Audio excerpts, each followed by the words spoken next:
मैं अंदर से इतना डरता था, उस डर के मारे खूब पढ़ाई करता था, जब देखो तब पढ़ाई करता था, लेकिन मैं तब भी फिसड्डी था। मैं वही आखिरी पंक्ति का सबसे आखिरी का बालक था। चौथी क्लास में तो मैं फेल ही हो गया। यद्यपि मैं पढ़ता था, खूब पढ़ाई करता था, डर के मारे पढ़ाई करता था। जब मैं फेल हो गया तब मैं सोचा, अरे ये जो घूमता है वो टॉप आ गया। पता नहीं कितने समय पढ़ता है, आधा घंटा पढ़ता है कि नहीं पढ़ता है, और मैं फेल हो गया। आखिर मैं क्यों फेल हो गया? मैं क्यों डरता हूं? मेरे अंदर क्या ऐसी कमजोरी है कि मैं डरता हूं? उसमें और मुझ में क्या फर्क है? मित्र, मैं 1 माह तक चैन नहीं मिला मुझको। बचपना था, सोचता था कि आखिर मेरे अंदर में ऐसी क्या गड़बड़ी है कि जो मैं पास नहीं हुआ। आखिर ऐसी कौन सी विषय है जिसको मैं नहीं जानता? मैं आखिर पास क्यों नहीं हुआ? मैं डरता था, रोता था, अकेले में खूब मैंने सोचा, खूब विचार किया, पर डरा हुआ आदमी का साहस नहीं होता। फिर चौथी क्लास पढ़ा, फिर 5वीं पढ़ा, 6वीं क्लास गया। बाहर के लोग थे, दूसरे गांव के लोग थे, दूसरा स्कूल था, फटाफट बोलने वाले थे। मैं तब भी डरा सहमा हुआ व्यक्ति था, वही आखिरी पंक्ति में बैठने वाला। दुनिया को वाच करने लगा कि यार ये तो बहुत आगे है, मैं कितना पीछे हूँ। मुझे सदैव याद रहा मैं कितना पीछे हूँ, और मैंने कभी आगे नहीं आया। मित्र, धीरे धीरे क्लास तक 8वीं तक हम आगे बढ़े। 9वीं क्लास में आया, शहर में आ गया। तेज तर्रार हिंदी बोलने वाले, खूब फर्राटेदार इंग्लिश बोलने वाले, और एक से बढ़कर एक गणित जानने वाले, एक से बढ़कर एक इंग्लिश जानने वाले, एक से बढ़कर एक विज्ञान जानने वाले, अपने अपने कलाओं में सिद्धहस्त, एक से बोलने वाले, एक से एक डराने वाले, एक से एक धमकाने वाले, एक से एक गुंडाईगर्दी करने वाले, एक से एक लफुंटाई करने वाले। यानी वहां मुझको लगा कि मैं गांव का मेढक था और मैं आ गया सागर में। मैं तो व्याकुल हो गया, अरे लाइफ कैसे जीऊं, क्या करूं, कैसे करूं? खुद से खाना बनाना और एक डिबरी में रहना और सारा काम करना, फिर पढ़ाई करना, फिर कंपटीशन करना, इन लोगों के बीच में अपने आप को टिकाए रखना। मैं तब भी फिसड्डी था मित्र, मैं तब भी था। लेकिन जब मैंने 10वीं क्लास में आया, तब मैंने सोचना शुरू किया कि मैं क्यों इस तरह से डरपोक बना हुआ हूं, मैं आखिर क्यों डरता हूं। उसी समय मुझको एक शक्कर की पुड़िया में हम जाते थे, रोज का रोज चवन्नी अठन्नी का शक्कर लेके आते थे, चाय पत्ती लेके आते थे और उस चाय बनाते थे। तभी मुझको एक पत्रिका का एक पेपर मिला। उस पेपर में कुछ ऐसा स्पीच था कि उन्होंने उसमें लिखा हुआ था कि तुम्हारे अंदर वह विराट ईश्वर का अंश है, तुम विराट ईश्वर के अंश हो, तुम किसी भी मायने में किसी से कमजोर नहीं हो, तुम्हारे अंदर वह अद्भुत शक्ति है, बस जानने की जरूरत है, उसको उघाड़ने की जरूरत है, उसको प्रकाशित करने की जरूरत है, एक बार बाहर लाने की जरूरत है, एक बार साहस करने की जरूरत है, एक बार अपने को उसको अनुभव करने की जरूरत है, एक बार अपनी प्रखरता को अनुभव करने की जरूरत है, एक बार मैदान में कूदने की जरूरत है। यदि तुम्हारे पास कुछ नहीं है, तुम्हारे पास कुछ नहीं है, तो तुमको गंवाने के लिए तुम्हारे पास कुछ नहीं है, सिर्फ तुम्हारे पास पाने के लिए है, तुम्हारे पास खोने के लिए कुछ नहीं है। मैं समझ गया कि मैं कमजोर व्यक्ति हूं, मैं डरपोक हूं, मैं फिसड्डी हूं। मेरे पास खोने के लिए है क्या? खोने के लिए एक ही चीज है फिसड्डीपन, खोने के लिए एक चीज है कमजोरपन, खोने के लिए एक ही चीज है डर, खोने के लिए एक ही चीज है भय, खोने के एक ही चीज है फेलियर। तो इसको खो जाओ, इसको खो देने में ही भला है। फेलियर लाइफ को खो जाओ, फिसड्डीपना को खो जाओ, फिसड्डीपना को फेंक दो। जब मैं एक एक चीज उतारता गया कि दुनिया मुझको क्या कहेगी, हंसेगी, इसके अलावा क्या करेगी, एक ही बात तो कहेगा ना इसका उत्तर गलत है, एक ही बात तो कहेगा ना कि कॉम्पिटिशन में भाग लिया, 0 मिल गया है, और क्या कहेगा? इससे ज्यादा तो कुछ कहेगा नहीं। मित्र, मैंने ठान लिया, पक्का वाला ठान लिया कि आज के बाद मैं हर कंपटीशन में बैठूंगा, अपने को चैलेंज दूंगा कि मैं अपना कोई फिसड्डी पर नहीं हूं, ना मैं खेल में हूं, ना मैं पढ़ाई में हूं, ना मैं अध्ययन में हूं, मैं कहीं भी फिसड्डी नहीं हूं। मैं इसको ठान। मित्र, मुझको 90 दिन का समय लगा अपने आप को रिफॉर्म करने के लिए, अपने आप को चेंज करने के लिए, अपने अंदर में सकारात्मक गुण भरने के लिए, अपने अंदर में वो फोकस करने के लिए कि हाँ मैं सफलता से भरा हुआ हूँ। फिर मैंने याद किया कि छोटी छोटी जो मैंने ज़िंदगी में जो सफलता हासिल किया था, पहली क्लास से जो मैंने 9वीं तक का पूरे सफ़र को मैंने अपने रिवाइज किया, देखा कि मैं अपने लाइफ में कहाँ कहाँ सफल हूँ, मुझसे मैं कितनी शानदार पेंटर हूँ, मैं कितनी शानदार चित्रकला करता हूँ, मैं कितनी शानदार कविता लिखता हूँ, मैं कितनी शानदार कहानी लिखता हूँ, मैं कितनी शानदार उपन्यास लिखता हूँ। अरे मेरे भीतर तो सृजन का गुण है, मेरे भीतर तो अंदर में उबाल ले रहा है रचनात्मक कार्य। मैं कितनी अच्छा वक्ता बन सकता हूँ, मैं कितनी अच्छा मैथमेटिक्स हल कर सकता हूँ, मैं कितनी अच्छा अपना विज्ञान को मजबूत कर सकता हूँ।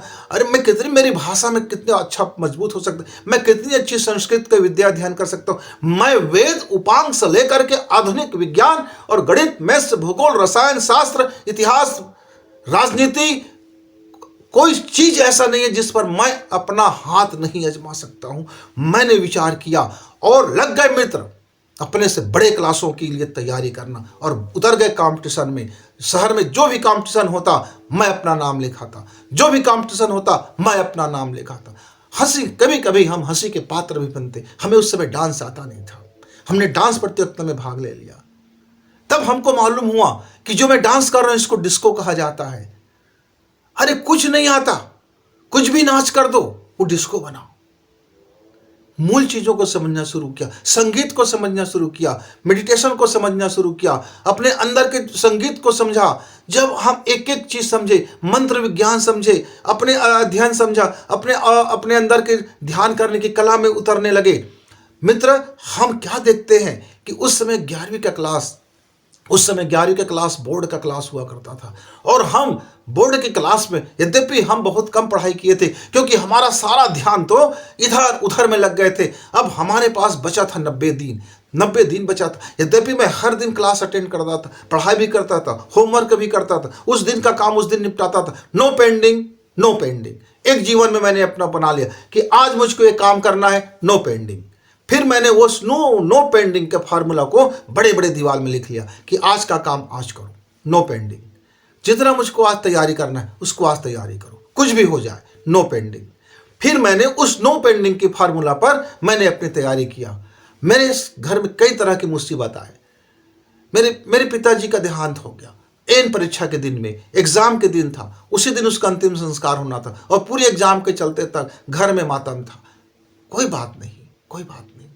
फिर जिंदगी में मैंने उस दिन से समझा कि मैं अपनी शख्सियत को यदि मैं याद रखूं, अपने सक्सेस होने पर मैं अपना ध्यान फोकस करूं, मैं अपने अंदर की गुणवत्ता को यदि पहचान लूं, तो मैं भी इस दुनिया में ऐसे ही खिल सकता हूं जैसे सूरज खिलता है, चांदनी खिलती है, फूल खिलते हैं, कमल खिलते हैं, सुवास देते हैं, फूल खिलते हैं, सुवास देते हैं, प्रकाश होता है, अंधेरा छटता है, खुशी मिलती है, आनंद मिलता है। हम वह हर सृजन के कार्य कर सकते हैं जो सृजन का कार्य रचनात्मक कार्य में यदि आप लग जाओ तो मेरे मित्र, यदि आप अपने को लूजर साबित करते हैं, आप अपने को फिसड्डी साबित करते हैं, यदि आप अपने भीतर में कमजोरी महसूस करते हैं, यदि आपके भीतर में भय है, वही वाला भय कि जो अंधेरे में भूत वाला भय, तो आज से आप अपने को बदलिए, देखने की तरीका को बदलिए, सोचने की तरीका को बदलिए, समझने की तरीका को बदलिए।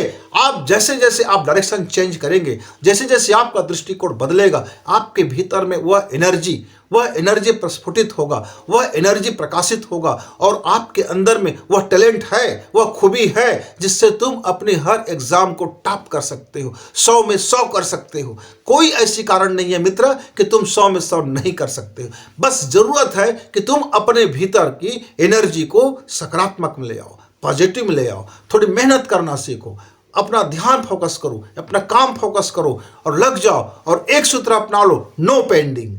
आज का टारगेट पूरा करेंगे, आज का टारगेट पूरा करेंगे, तभी सोएंगे, तभी खाएंगे, तभी हम सांसें लेंगे। हम आज का काम पूरा करेंगे, प्राणायाम करेंगे, ध्यान करेंगे, मेडिटेशन करेंगे, शवासन करेंगे, कुछ भी करेंगे, लेकिन आज अपना काम पूरा करेंगे। पूरा करने के बाद ही सोएंगे और जागेंगे तो खुद को थैंक यू से भरेंगे, सोते समय भी थैंक यू से भरेंगे कि आज आपने अपना काम पेंडिंग नहीं किया, मजा आ गया, आज आपके काम में सफल हुए। छोटे छोटे रोज की जो सफलता है, रोज जो आपको सफलता मिलती है, रोज का रोज सफलता मिलते मित्र, तो उसको एंजॉय करो, आनंद से भरो कि आज आपने अपने टारगेट को पूरा करने में सफल हुए, आज का आपका काम सफल हुआ, और उस सफलता का आनंद लो, उस सफलता में प्रेम करो, उस सफलता को ध्यान करो, उस सफलता में रच बस जाओ, उस सफलता में ही आप डूब जाओ और खुद को धन्यवाद करो। ये तुम्हारा जीवंत देवता तुम्हें टॉप तक पहुंचा देगा मित्र। दुनिया में कोई देवता है कि नहीं है मैं नहीं जानता, लेकिन तुम जीवंत देवता हो, इस बात का ख्याल से तुम भरोगे तो तुम्हारे अंदर का देवत्व फूटेगा, तुम्हारे अंदर की ओजस्विता फूटेगी, तुम्हारे अंदर की प्रखरता फूटेगा, और तुम्हारे अंदर में वह विराट अपने को प्रकाशित करेगा। और जब विराट प्रकाशित करेगा मित्र, तो उस विराट के सामने कौन लूजर हो सकता है, या दुनिया का कौन सी ऐसी औकात है कि उस विराट को कह सके कि तुम लूजर हो। वह विराट है, वह प्रकाश है, वह ऊर्जाओं का सागर है, वह ऊर्जाओं का प्रस्फुटित है। आप जरा उसको अनुभव तो करो, आपके भीतर है वो, आपके भीतर है वो, प्रकाश रूप में है, ऊर्जा रूप में है, तरंग रूप में है, प्रखरता के रूप में है, दक्षता के रूप में है, अरे मन के रूप में है, दिमाग के रूप में है, मस्तिष्क के रूप में है, आपके कोशिकाओं के एक एक पोर में है, एक एक डीएनए में वो भरा हुआ विराट ईश्वर। आप उसको भूल कैसे जाते हो मित्र?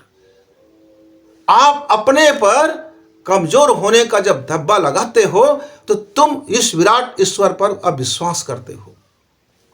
तुम अपने को फिसड्डी होने का जब मान लेते हो, तब आप अपने ईश्वर की आस्था पर भरोसा नहीं दिखा रहे हो, अब विश्वास कर रहे हो।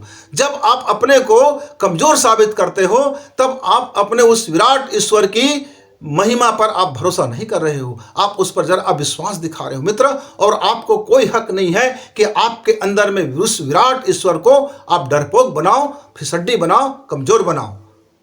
आप अपने आस्था, अपने विश्वास को घनीभूत कीजिए, आप अपने दृष्टिकोण को घनीभूत कीजिए, फिर देखिए कि कौन सा ऐसा एग्जाम है जिसको आप यूं यूं करके पास नहीं कर सकते।